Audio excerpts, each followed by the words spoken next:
അമിതമായിട്ടുള്ള ആഹാരത്തിൻ്റെ ഉപലബ്ധത ഒരു മോഡേൺ മാനിൻ്റെ ആധുനിക മനുഷ്യൻ്റെ ഒരു ശാപം തന്നെയാണ് ഒരു കണക്കിന്. പക്ഷേ ഇതിനോടൊപ്പം തന്നെ ഇതിൽ നിന്നുള്ള ആരോഗ്യ പ്രശ്നങ്ങൾ വരും തോറും ഡീടോക്സ് ഡയറ്റ് എന്നൊക്കെ പറഞ്ഞ വലിയൊരു ഫുഡ് ഫാഡ് തന്നെ ഇപ്പോൾ ഉള്ളതായിട്ട് നമ്മൾ കാണുന്നുണ്ട്. അത് ചെയ്താൽ മതി, ആവശ്യമുള്ളതെല്ലാം അടിച്ചിട്ട് അവസാനം കുറച്ച് മാസങ്ങൾ കഴിയുമ്പോൾ ഒരു ഡീടോക്സ് ഡയറ്റ് എന്ന് എനിക്ക് തോന്നുന്നു സാധാരണയായിട്ട് ഉദ്ദേശിക്കുന്ന കുറച്ച് ജ്യൂസസും കുറച്ച് ഫ്രഷ് വെജിറ്റബിൾസും ഒക്കെ കഴിച്ച് ഇതിൽ നിന്ന് വന്നിരിക്കുന്ന കേടുപാടുകളും വിഷാംശങ്ങളും എല്ലാം കഴുകി വൃത്തിയാക്കുന്ന ഒരു പ്രക്രിയയാണ്.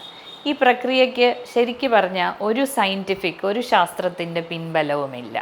ഞാൻ മനസ്സിലാക്കിയെടുത്തോളം എല്ലാ ദിവസവും ഒരു ആരോഗ്യകരമായ ഭക്ഷണം കഴിക്കുക.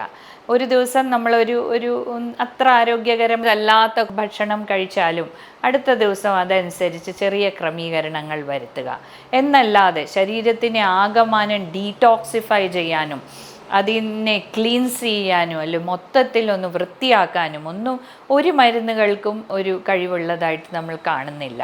അതുപോലെ തന്നെ ഒരുപാട് ഡയറിയ ഉണ്ടാക്കിയിട്ട് വയറിനെ ക്ലീൻ ചെയ്യുക, അല്ലെങ്കിൽ ഒരുപാട് മൂത്രം പോയിട്ട് ശരീരത്തിനെ ശുദ്ധീകരിക്കുക, ഇങ്ങനെയൊക്കെയുള്ള ചില പ്രക്രിയകളിൽ ചില മെഡിക്കൽ സ്ട്രീംസ് വിശ്വസിക്കുന്നുണ്ട്.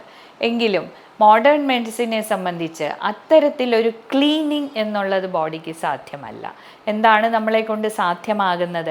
എല്ലാ ദിവസവും ആരോഗ്യകരമായിട്ടുള്ള ഒരു ആഹാരം കഴിക്കുക, ഈ അധികം ശരീരത്തിന് ഇൻഫ്ലമേഷൻ ഉണ്ടാക്കാത്ത തരത്തിലുള്ള ഫ്രഷ് ഫ്രൂട്ട്സ് ആൻഡ് വെജിറ്റബിൾസ്, അത് കഴിയുമെങ്കിൽ ആ രൂപത്തിൽ തന്നെ നാരുകൾ ഉൾപ്പെടെ ജ്യൂസസ് അല്ലാതെ ഉപയോഗിക്കുക. എണ്ണയിൽ വറുത്ത് കോരിയതും ഒരുപാട് ഷുഗർ കണ്ടെയ്നിങ് ഡ്രിങ്ക്സും മദ്യവും ഒക്കെ ഒഴിവാക്കുക. എല്ലാത്തിലും ഒരു മിതത്വം പാലിക്കുക എന്നുള്ളതാണ് ദൈനംദിനം നമ്മൾ ചെയ്യേണ്ട കാര്യം.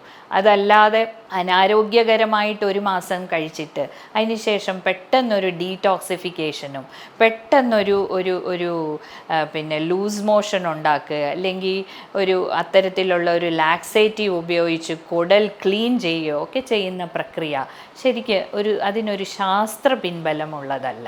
അതുകൊണ്ട് എല്ലാ ദിവസത്തെയും നമ്മുടെ ഡിസിപ്ലിൻ അല്ലെങ്കിൽ നമ്മളുടെ ഒരു മിതത്വം എന്നുള്ളതാണ് ഏറ്റവും ആരോഗ്യകരമായിട്ടുള്ള ഒരു ശീലം.